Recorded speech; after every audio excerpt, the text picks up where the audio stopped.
The number dropped out of the White House yesterday, and it rewrites everything. 550,000 barrels every single day. That is the pipeline that was killed, buried, and eulogized. The one that cost Alberta taxpayers over $1 billion when it was canceled. It just came back from the dead. And if you live in Canada, this affects you directly, not in some abstract, far-off policy way. This is about trade leverage, energy prices, and the biggest negotiation your country will face this year. President Trump signed a presidential permit authorizing the Bridger pipeline expansion. That is 650 miles of crude oil pipeline stretching from the Canadian border in Montana all the way down through eastern Montana and Wyoming, where it connects with existing infrastructure. The company behind it is Bridger Pipeline, a subsidiary of True Companies based in Casper, Wyoming, in partnership with South Bow, the Canadian pipeline company that inherited the Keystone XL assets after TC Energy spun it off in 2024. People are already calling this project Keystone Light. The route through the United States is different. It heads to Guernsey, Wyoming, instead of the original Nebraska destination. But here is the key. It would use approximately 150 kilometers of pipe that was already built on the Canadian side. Pipe that has been sitting idle in Alberta and Saskatchewan since Biden canceled the original Keystone XL on his very first day in office back in 2021. Read this number twice. At peak capacity, this pipeline would move 2/3 as much oil as the original Keystone XL was designed to carry. According to multiple analysts, if fully built and connected to downstream links reaching Cushing, Oklahoma and the Gulf Coast, it could increase Canada's crude exports to the United States by more than 12%. That is not a marginal adjustment. That is a structural shift in the energy relationship between these two countries. And it has implications far beyond the oil industry. Now consider the vulnerability that defines Canada's position. Canada is the world's fourth largest oil producer, pumping over 5.1 million barrels per day. But roughly 94 to 99% of all Canadian hydrocarbon exports go to a single customer, the United States.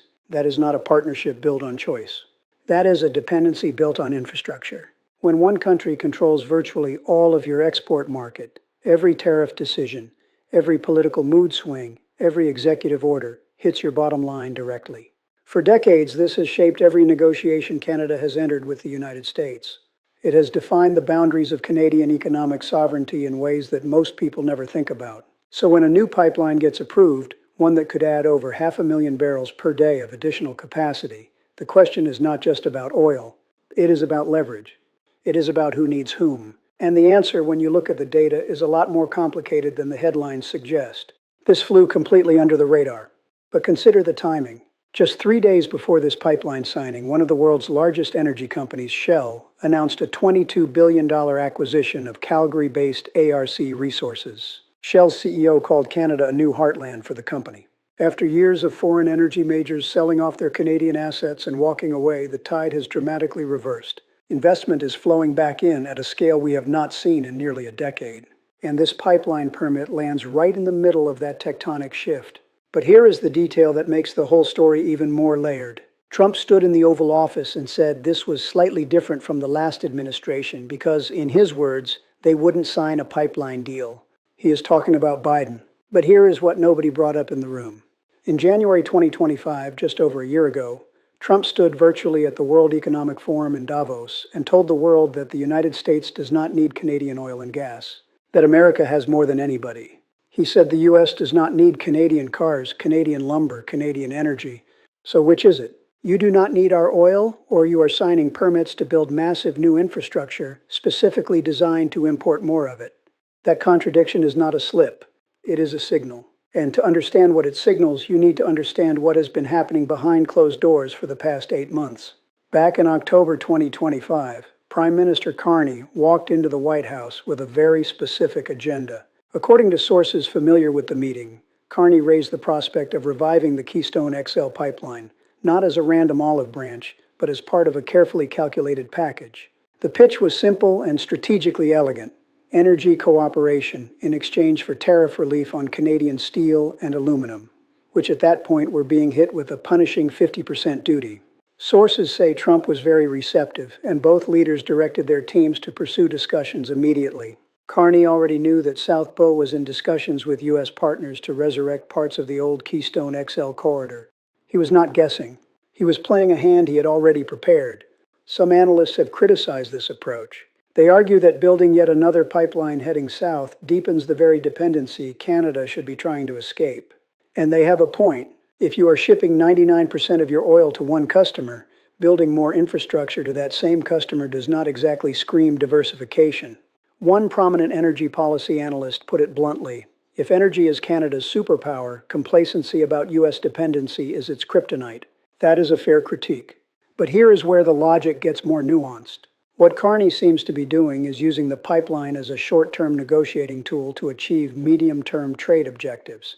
The pipeline itself is not the endgame. It is the bargaining chip. Consider what Canada gets out of this sequence of moves. First, it gives Trump something he publicly and repeatedly asked for: a pipeline revival, which allows him to claim a domestic political win. Second, it positions Canada as a reliable provider of energy security at a moment when global energy markets are in serious turmoil.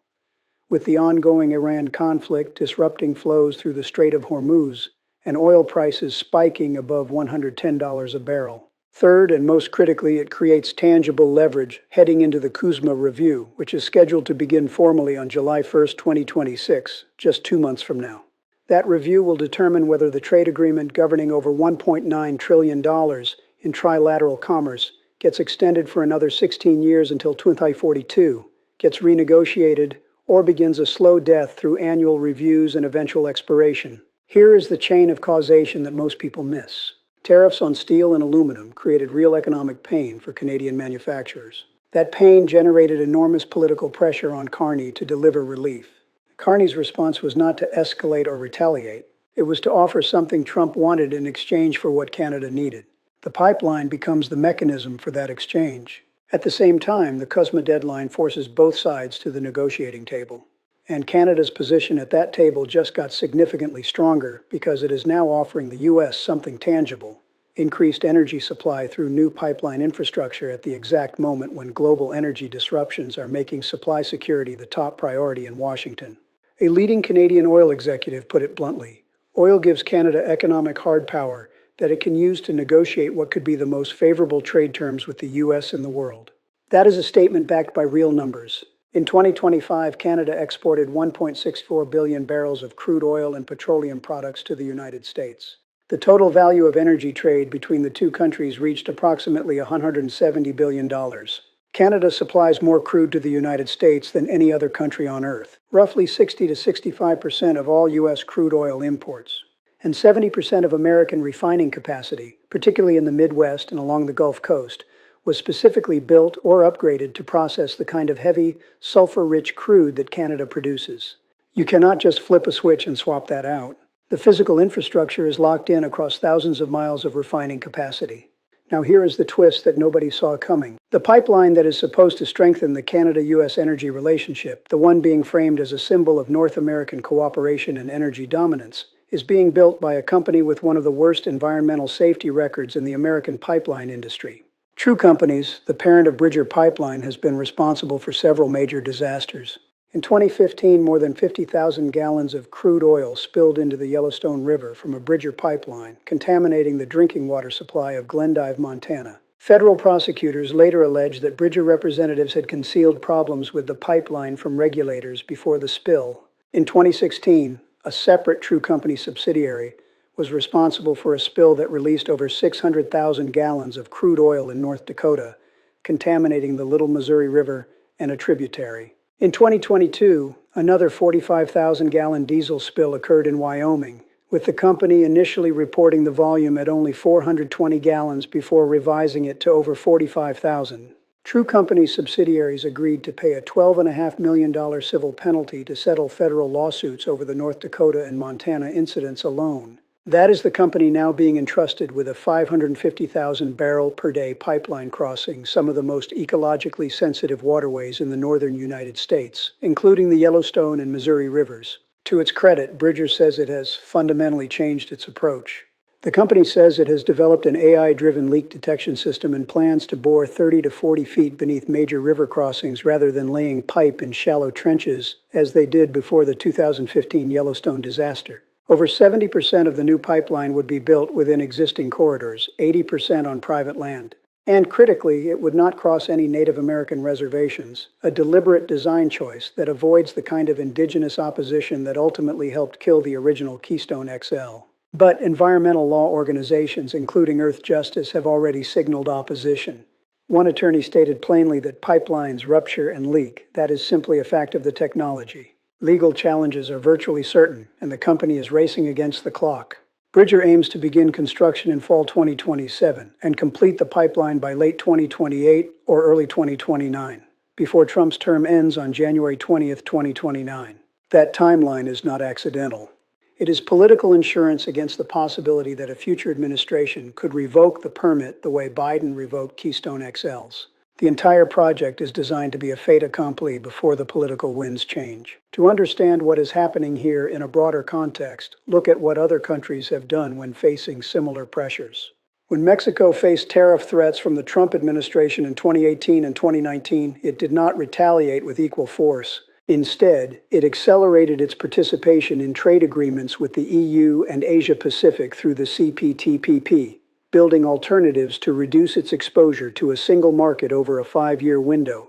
The result, when the next round of trade friction hit, Mexico had options that it did not have before. Canada today is attempting a version of this playbook, but it is running two parallel tracks simultaneously. On one track, it is deepening the energy relationship with the United States through this pipeline, giving Washington what it wants while extracting trade concessions. On the second track, it is diversifying. The Shell ARC Resources deal is part of that second track. LNG Canada, which began exporting liquefied natural gas from the West Coast last year, is part of it. The overtures to Japan, South Korea, India, and China for long-term energy partnerships are part of it. The question is whether Canada can move fast enough on Track 2 before Track 1 locks in an even deeper structural dependency on the American market. Despite years of rhetoric, in 2024, a staggering 94.4% of all Canadian hydrocarbon exports still went to the United States. The diversification conversation has been happening for 20 years. The actual numbers have barely moved. And now, with this new pipeline, Canada is potentially adding another 500,000 barrels per day of southbound capacity. Now connect the dots. Carney floated the pipeline idea to Trump in October 2025. South Bow launched a formal open season seeking binding shipper commitments in early March 2026, offering 450,000 barrels per day of contracted capacity from Hardisty, Alberta, to multiple U.S. delivery points including Cushing, Oklahoma, and the Gulf Coast. Trump signed the presidential permit on April 30th, and the CUSMA review begins formally on July 1st. That is not a random sequence of events. That is choreography. Each move calibrated to arrive at this precise moment where Canada sits down at the most important trade negotiation in a generation, with something concrete to offer and something concrete to demand. In the last 72 hours, Shell announced a $22 billion acquisition of ARC Resources, the largest energy deal internationally since Chevron Hess in 2023, calling Canada a heartland for its future. The U.S. Trade Representative Jameson Greer told Canadian officials that America First is policy, not a slogan, while acknowledging that the U.S. wants to work with Canada on energy and critical minerals. And Trump signed the pipeline permit. 3 massive signals in 4 days. Foreign capital flooding into Canadian energy. Washington acknowledging it needs what Canada produces, and the infrastructure to deliver 500,000 more barrels per day just got the green light. Some voices in Washington have suggested that the U.S. does not need this pipeline because American production is already at historic levels. Over 13 million barrels per day, the highest of any country on Earth. That is true. But here is what that argument fundamentally misses. American refineries, especially the massive complexes in the Midwest and along the Gulf Coast, were designed and engineered over decades to process heavy sour crude, which is exactly the grade that Canada produces. Domestic U.S. production is overwhelmingly light sweet crude, a different product requiring different refining configurations. You cannot simply replace 4 million barrels a day of Canadian heavy crude with Texas light crude without retooling tens of billions of dollars of refinery infrastructure.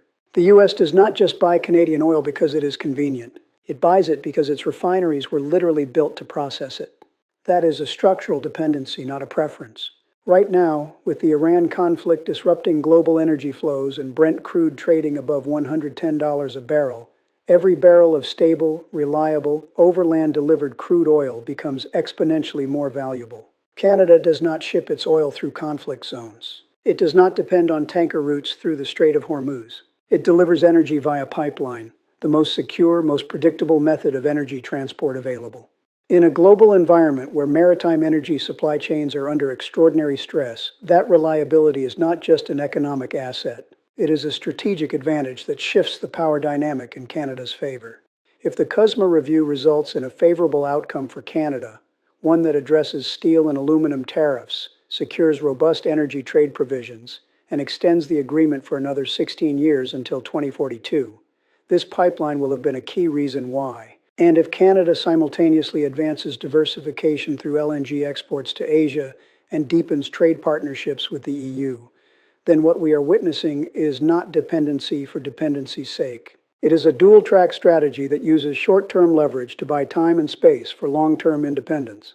The projection for the next 6 to 12 months looks like this. State level permitting in Montana and Wyoming moves forward.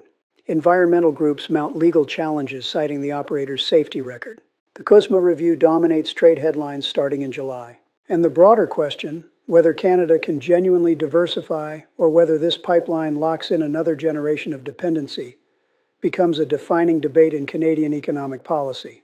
We are watching a country attempt to do two contradictory things at once: sell more oil to a partner it is actively trying to become less dependent on, while building new relationships with the rest of the world.